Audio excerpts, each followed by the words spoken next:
ప్రముఖ యాంకర్ గా మారాలా 24/7 digital media స్కూల్లో చేరండి. వివరాలకు కింది నెంబర్ కి సంప్రదించగలరు. Hi hello welcome to 24/7 news TV. Big boss house లో ఫ్యామిలీ వీక్ జరుగుతోంది. అయితే నిఖిల్ మదర్ నిఖిల్ కి ఇచ్చిన హింట్స్ ఏంటి? తేజ వర్సెస్ నిఖిల్ ఈ ఇద్దరి గొడవే తేజకి ప్లస్ అయిందా? ఈ వారం ఎలిమినేషన్ ఎవరు అనే ఇంట్రెస్టింగ్ విషయాలను ఈ రోజు మనతో పాటు డిస్కస్ చేయడానికి బిగ్ బాస్ అనలిస్ట్ పరిటాల మూర్తి గారు మనతో ఉన్నారు. ఆయన అడిగి మరిన్ని ఇంట్రెస్టింగ్ విషయాలను తెలుసుకుందాం. నమస్తే సార్. నమస్తే అమ్మా. సార్ బాగున్నారా? బాగున్నా అమ్మా. సార్ ఫస్ట్ చెప్పండి, నిఖిల్ మదర్ ఇచ్చిన హింట్స్ ఏంటి? యాక్చువల్ ఫ్యామిలీ వీక్లో ఎప్పుడు కూడా హింట్స్ అనేవి వెళ్ళిపోతూనే ఉంటాయి, అది మనకు తెలిసిందే. ప్లస్ ఇంకోటి ఏంటంటే మీరు ఏ పొజిషన్లో ఉన్నారో కూడా చెప్పేస్తూ ఉంటారు వచ్చి. సో మెల్లగా అయినా ఏదో ఒక హింట్ల రూపంలో కానీ చెప్పేస్తుంటారు. అయితే ఇక్కడ గేమ్ పరంగా నిఖిల్కి ఇంకా ఒక 4 వారాలు ఉంది, 3 వారాలు ఉంది. వాళ్ళ మదర్ చెప్పింది ఏంటంటే ఇంకా 1 మంత్ ఉంది. ఈ 1 మంత్లో ఏంటంటే నువ్వు ఒక ఇదిలో వెళ్ళిపోతున్నావు, ఒక సర్టెన్ ఎమోషన్స్ అనేది నీది చూపించట్లేదు, ఆపేసుకుంటున్నావు. ప్లస్ నువ్వు కొన్ని చోట్ల వేరే ఆర్గ్యుమెంట్స్లో కానీ అది కానీ కొంచెం మిస్ అవుతా ఉంది అని చెప్పింది. అయితే ఇక్కడ వాళ్ళ మదర్ వెళ్ళిపోయిన తర్వాత ఫస్ట్ మాట్లాడుకుందాం. నిఖిల్, పృథ్వీ, యష్మి, ప్రేరణ నలుగురు కూర్చున్నారు. సో వీళ్ళు నలుగురు ఒకటే అనడానికి ఇది పర్ఫెక్ట్ ఎగ్జాంపుల్. ఏంటంటే పృథ్వీతో అక్కడ డిస్కస్ చేసుకుంటున్నారు, ఏ ఫ్యామిలీ ఎవరు వచ్చినా కూడా గ్రూప్ గేమ్ ఆడొద్దని చెప్తున్నారు అని. అంటే యష్మి కూడా మా డాడీ కూడా అదే చెప్పాడు సేమ్. అంటే మీ డాడీ కాదు వాళ్ళకు కూడా, అంటే వాళ్ళకు కూడా అనే డైలాగ్ ఏంటంటే వేరే వాళ్ళేనే కదా సపరేట్ గ్రూప్ చేస్తారు కదా, సో వాళ్ళకు కూడా వాళ్ళు వచ్చినా అదే చెప్తున్నారు అన్నాడు. సో అక్కడ వాళ్ళు ఎవరు వచ్చారు? రోహిణి వాళ్ళ మదర్ ఒక్కతే వచ్చింది అప్పటికి, ఇంకెవరు రాలా. అప్పటికి ఆవిడొక్కడే వచ్చారు. సో ఆవిడ కూడా అదే చెప్పింది, గ్రూప్గా ఉంటున్నారు, కనపడిపోతుంది అని చెప్పింది. సో అలా ఆడుతున్నారు అని చెప్పి పక్కన పృథ్వీ ఉన్నాడు. పక్కన పృథ్వీతో ఏమన్నాడు, మెల్లగా మాట్లాడుతూ చిన్నగా యష్మితో జాగ్రత్త అని చెప్పారు. యష్మిను అండ్ ప్రేరణ కూడా కొంచెం కలవద్దని చెప్పింది అని మళ్ళీ వాళ్ళకి చెప్పాక ఫీల్ అవుతారు. ఈ డైలాగ్ వేసిండు. సో అంటే పృథ్వీ విన్నాడు, విని తనకు కూడా, అంటే ఇక్కడ పృథ్వీకి కూడా అది హింట్ లాగానే అనిపించింది ఒక రకంగా చూస్తే. ఇంకోటి ఏంటంటే కూర్చున్నప్పుడు గార్డెన్ ఏరియాలో కూర్చున్నప్పుడు వాళ్ళ మదరు కోడ్ లాంగ్వేజ్లో చెప్పింది, జీతో గొడవ వద్దు, నామినేషన్ అప్పుడు వేరే వాళ్ళ పాయింట్ తీసుకుని వచ్చి నువ్వు వేయద్దు, నీ పాయింట్ నువ్వు చేయి. జీ అంటే గౌతమే కదా, సో అస్సలు గొడవ వద్దు. అంటే ఇక్కడ ఆల్మోస్ట్ గౌతమ్కి పాజిటివ్ వెళ్తుంది, జాగ్రత్తగా ఉండని చెప్పినట్టు. అలాగే వైతో వద్దు, అసలు ఏ రిలేషన్ వద్దు, వైతో జాగ్రత్తగా ఉండు, అసలు ఇది చేయొద్దు. అలాగే పీతో కలవద్దు. పీతో అంటే డౌట్ వచ్చింది మనోడికి, అమ్మాయి అబ్బాయి అన్నాడు, మెల్లగా అమ్మాయి అంది. అంటే పి అంటే పృథ్వీ కూడా వస్తాడు కదా, సో పి అంటే ప్రేరణ అనమాట. సో ప్రేరణతో కలవద్దు, ఎక్కువ రానివద్దు అన్నట్టు. అంటే కొంచెం అమ్మాయిది కరెక్ట్గా లేదు అంది, అంటే బయట కరెక్ట్గా వెళ్ళట్లేదు. సో ఇలాగా ఏదైతే ఇన్పుట్స్ డంప్ చేయాలో అవన్నీ డంప్ చేశారు. డంప్ చేసిన తర్వాత నామినేషన్స్ అప్పుడు నీ పాయింట్ ఏదైనా ఉంటే దాని గురించే మాట్లాడు తప్ప వేరే వాళ్ళని తీసుకుని వచ్చి ఇక్కడ ఇన్వాల్వ్ చేసుకుని కొట్లాడద్దు. సో ఏ విషయం అది? అక్క అన్న విషయం. అక్క అన్నది గౌతము యష్మి చూసుకుంటది, మధ్యలో నీకు నొప్పి లేదు. సో ఈ పాయింట్ చెప్పడం అనేది చాలా గ్రేట్, దాన్ని అయితే క్యాచ్ చేసాడు మనోడు, డౌట్ లేదు. ఆ తర్వాత ఇంతకు ముందు జరిగింది, యష్మి వాళ్ళ ఫాదర్ వచ్చినప్పుడు కూడా చాలామంది లైవ్లో చూడని పాయింట్స్ చెప్తాను నేను. యష్మి వాళ్ళ ఫాదర్ వచ్చారు, ఇది కొంచెం ఇదవుతుంది, ఫస్ట్లో ఉన్న ఫైర్ లేదు, ఇంకా 4 వారాలే ఉంది, నువ్వేంటో చూపించు, ఒట్టిగా అలా కూర్చుంటున్నావు, టాస్కుల్లో ఇదివరకు ఇట్లాగా నువ్వు ఆడట్లేదు, వేరే ఏయో విషయాల్లో వెళ్తున్నావు, ఇది ఒక్కటే మీరు చూసారు మాట్లాడింది.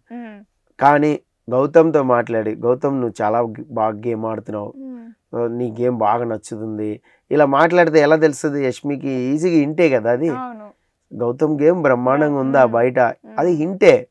సో గౌతమ్ బాగా ఆడుతున్నాడు, నచ్చుతుంది నాకు సమ్మర్ గౌతమ్ గేమ్, ఇట్లా మాట్లాడుతుంటే అంటే ఇప్పుడు గౌతమ్కి యష్మికే వారు, అర్థమైంది కదా.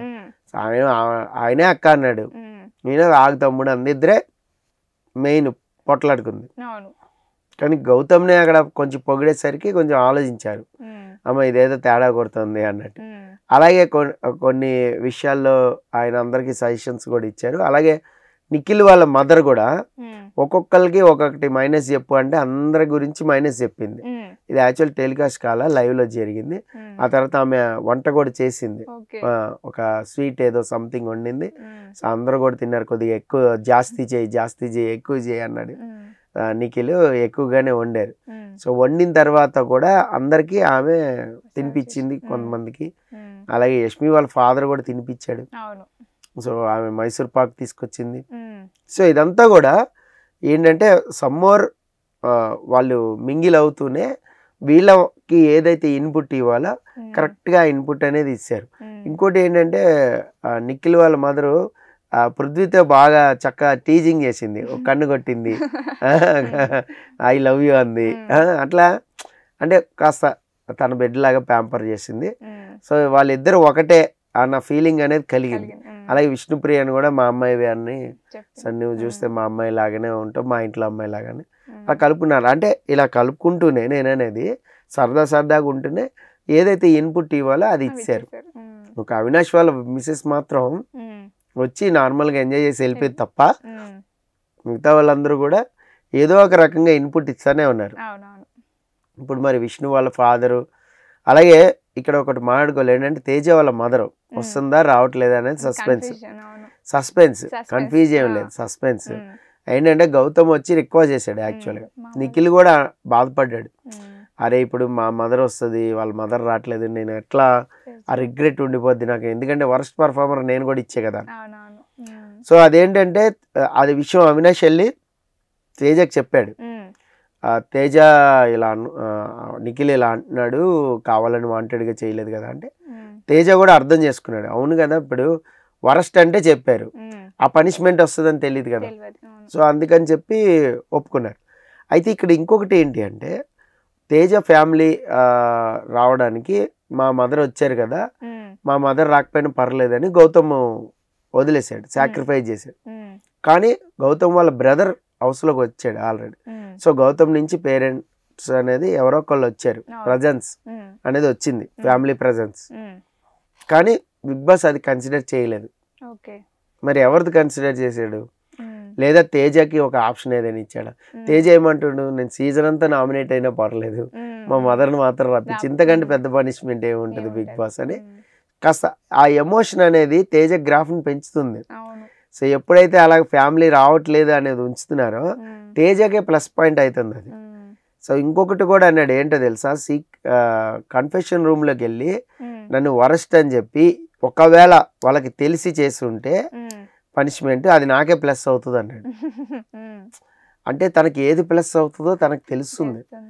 సో తెలుస్తుంది, బట్ ఓకే ఫ్యామిలీ రాకపోతే ఎవరికైనా అది ఉంటుంది కాదని అనగానే, ఎందుకంటే లాస్ట్ సీజన్లో కూడా తేజకి రాలేదు, సో గౌతమ్కి మాత్రమే వచ్చారు అప్పుడు. అందుకనే గౌతమ్ నేను ప్రీవియస్ సీజనే కదా నాది కూడా, సో తనకి సాక్రిఫైస్ చేస్తానన్నా కన్సిడర్ అయితే చేయలే ప్రజెంట్. నాకు తెలిసి బిగ్ బాస్ 99% కన్సిడర్ చేస్తాడు ఏదో రూపంలో వాళ్ళ మదర్ని అట్లీస్ట్ టీవీలో చూపెట్టడమో లేదంటే వీకెండ్ చూపెట్టడమో ఏదో ఒకటి చేస్తాడు అని నేను అనుకుంటున్నా. మరి చూద్దాం ఏం జరుగుతుందని. Okay sir.